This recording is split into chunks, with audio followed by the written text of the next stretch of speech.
وہ ایک نعرہ چلتا ہے بٹیں گے تو کٹیں گے، حالانکہ بالکل غلط بات ہے، ہم اس کی مذمت کرتے ہیں۔ ہم رہتے ہیں گاندھی کے دیش میں، ہم رہتے ہیں اہنسا والے دیش میں، جہاں ہنسا نہیں ہے، جہاں ظلم نہیں ہے، جہاں تشدد نہیں ہے۔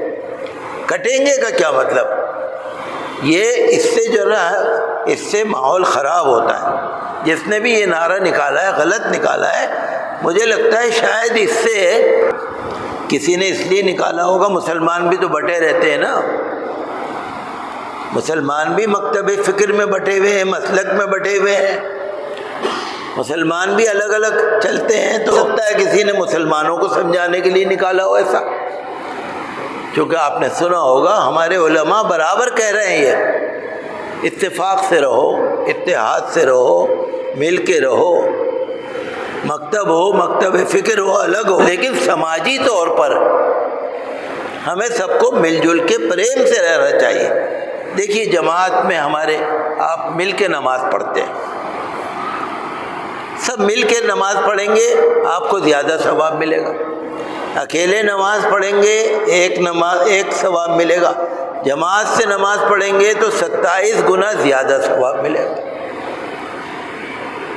جب رمضان شریف میں آپ روزے رکھتے ہیں، اللہ چاہتا تو یہ فرما دیتا کہ بھئی 30 دن کے روزے رکھ لو۔ اس نے رمضان المبارک کا مہینہ مقرر کیا، ساری دنیا کے مسلمان رمضان المبارک میں ہی روزہ رکھیں گے۔ جیسے حج ہے، یہ نہیں ہے کہ آپ جب بھی جا کے حج کر لیں، حج کے 5 دن ہیں، ساری دنیا کے لوگ آئیں گے، ایک جگہ پر حج ہوگا، وہیں پر لبیک پڑھی جائے گی، وہیں پر طواف ہوگا، وہیں پر سب کچھ ہوگا۔ تو مسلمانوں میں نا اجتماعیت ہے، جماعت ہے، مسلمانوں میں اتحاد ہے، مسلمانوں میں اتفاق ہے، بھائی چارہ ہے، اخوت، اسلامی اخوت ہے۔ تو ہو سکتا ہے کسی نے یہ مسلمانوں کو سمجھانے کے لیے یہ نعرہ نکالا ہو کہ بھائی مسلمان بھائیوں مل جل کے رہو، پریم پیار سے رہو، ایک ساتھ رہو گے تو تم فائدے میں رہو گے، وہ بات بھی صحیح ہے، ہمارا مذہب بھی یہی کہتا ہے۔ لیکن اگر کوئی ہنسا کی بات کر رہا ہے نا، ظلم تشدد کی بات کر رہا ہے، تو ہمارے دیش میں وہ نہیں چلے گا، ہمارے دیش میں تو پیار و پریم ہی چلے گا، اس کے علاوہ کچھ نہیں چلے گا۔